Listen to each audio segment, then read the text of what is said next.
형제들아, 하나님께서 마게도냐 교회들에게 주신 은혜를 우리가 너희에게 알리노니, 환난의 많은 시련 가운데서 그들의 넘치는 기쁨과 극심한 가난이 그들의 풍성한 연보를 넘치도록 하게 하였느니라. 새벽에 복된 말씀으로 어두운 시대 안에 등불로서 믿음 안에 바로 서며 믿음의 바른 증인으로서 하나님의 부르심을 받은 기도자 여러분, 여러분의 삶의 자리가 주의 믿음의 역사와 권능으로 든든히 세워지기를 바랍니다. 오늘의 본문 말씀은 이사야 60장 말씀입니다. 이사야 60장부터는 드디어 구원의 하나님의 백성들을 하나님께서 하나님의 열심으로 세워가실 때 그 하나님의 백성이 어떻게 시온의 영광 가운데 세워질 것인지에 대한 내용의 말씀들이 시작되는 단락입니다. 이제 예루살렘이라는 가시적인 유대인의 나라 속에 담겨져 있던 하나님의 구원의 약속과 영광이 무너졌지만, 시온이라는 이미지를 통하여 새 예루살렘, 성전이 재건되면서 꿈꿨던 새 예루살렘의 영광은 이제 가시적으로 눈으로 보이는 성전이 아니며 이제 온 세계 속에 예수 그리스도를 통하여 이루어질 새로운 하나님의 나라의 영광으로 확장돼 나가게 됩니다. 그 표현을 구약성경에서 우리는 시온이라는 이미지로 우리가 이해하게 됩니다. 그런 점에서 이 새 예루살렘은 교회를 통하여 이루어지는 온 세계의 하나님의 구원의 역사와 더불어서 완전한 예루살렘은 이제 하늘에서부터 이 땅에 내려올 때, 이 땅에는 하나님의 백성들이 함께 들림을 받아서 영원히 쇠하지 아니하고 멸망하지 아니하고 초라하지 아니한, 다시 죽음이 없고 다시 고통이 없는 새로운 세계의 하나님의 나라를 표상하는 이미지를 담고 있는 것이 시온입니다. 하나님께서 여호와의 종을 통하여 이루시는 이 하나님의 백성들을 통하여 하나님께서 이 신앙의 공동체를 영광스럽게, 그래서 이 이사야 60장부터 반복되어 강조되는 말씀이 영광이란 말입니다.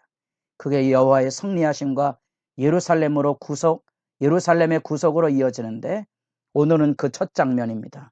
그래서 시온의 구원의 침이 있습니다. 일어나라, 빛을 발하라. 이는 내 빛이 이르렀고 여호와의 영광이 내 위에 임하였음이니라. 이제 예루살렘이 재건되는 그 위대한 구원의 회복의 역사, 그 속에 담겨져 있는 참된 회복은 이제 가시적인 성전이 아닙니다.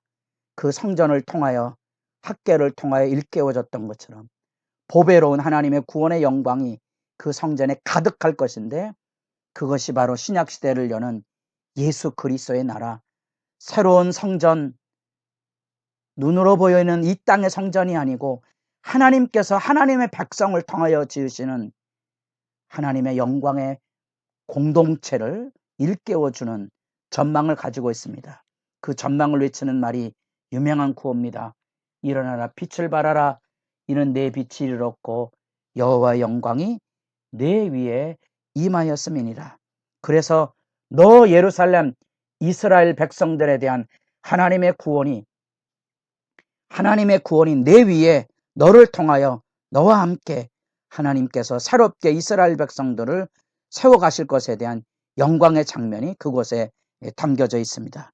그런 점에서 학개서 2장 7절, 계시록 21장 3절에 나타난 이 예루살렘의 시온의 영광, 하나님의 나라의 위대한 역사가 나타나는데, 그것은 이제 하나님의 백성들이 우리 56장부터 59장까지 그들의 죄를 일깨우고 그들의 죄를 다 드러냄으로써 통회하고 자복하고 하나님의 말씀 앞에 겸손한 새로운 하나님의 백성들을 통하여 이루시는 하나님의 구원의 역사가 여기 시온이라는 이미지 속에 하나님의 영광의 임재가 하나님의 백성들과 더불어 풍성해지는 모습을 드러내주고 있습니다.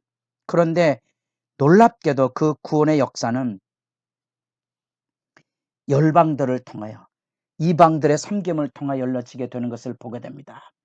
4절에 보면 내 눈을 들어 사방을 보라 무리가 다 모여 내게로 오느니라. 6절에 이방 나라들의 재물이 내게로 옴이라. 이제 하나님의 백성이 하나님께로 회복돼 나갈 때에는 이제 더 이상 유대인들만의 하나님이 아니고 열방이 다 들어옵니다. 고자들도 다 들어옵니다. 이방인들이 함께 다 돌아와서 이제 만민이 기도하는 집이 됩니다. 이제는 더 이상 그곳에 인종의 차별이 없는 하나님의 구원으로 새로운 이스라엘, 새로운 예루살렘, 새로운 시온의 영광이 그곳에 담겨진데 놀랍게도 이방인들이 다 함께 동행해서 하나님의 나라의 풍요로움을 건설하는 위대한 비전이 여기 담겨져 있습니다.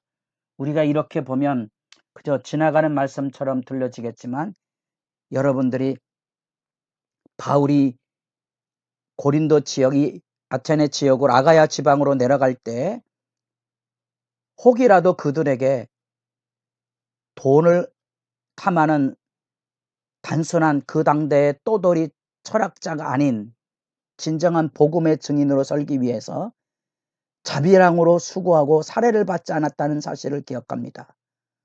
얼마나 그렇게 혹이라도 복음에 저촉이 될까봐 그 고통을 감수하면서 야간에 노동을 해가면서 하나님의 복음을 전했던 바울이 왜